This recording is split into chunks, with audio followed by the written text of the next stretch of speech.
এক যাত্রায় পৃথক ফল হয় না। দেখ কেমন মজা। তৃণমূল ও অন্যান্য বিরোধী সাংসদদের সাসপেন্ড করার ইস্যুতে এমনই প্রতিক্রিয়া দিলেন রাজ্যের বিরোধী দলনেতা শুভেন্দু অধিকারী। শুভেন্দুর দাবি, রাজ্য বিধানসভাতে আমরা কোনো রকম অসভ্য আচরণ না করা সত্ত্বেও বিজেপি বিধায়কদের অন্যায়ভাবে সাসপেন্ড করা হয়েছিল। আমাকেও বর্তমানে সাসপেন্ড করা হয়েছে, আর ওরা অসভ্য আচরণ করেছে তাই সাসপেন্ড করেছে, ঠিক করেছে। সংসদে স্মোক অ্যাটাক নিয়ে নিরাপত্তা প্রশ্ন তুলে সোমবার শুরু থেকেই উত্তপ্ত ছিল সংসদের দুই কক্ষ। দফায় দফায় বিক্ষোভ দেখান বিরোধীরা।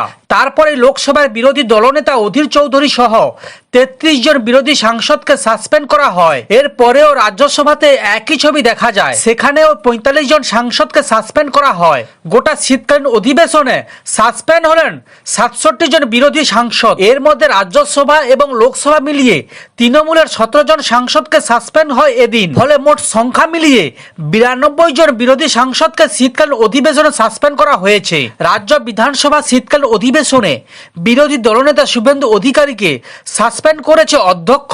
আগে সাসপেন্ড করা হয়েছিল বিরোধী শিবিরের অন্যান্য বিধায়কদেরও। অধ্যক্ষ এমনকি শাসক দলকে তীব্র আক্রমণ শানিয়েছেন শুভেন্দু।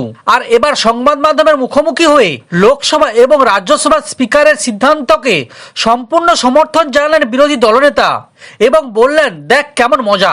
সমস্ত খবর দেখতে এই চ্যানেলের সঙ্গে থাকুন। ধন্যবাদ।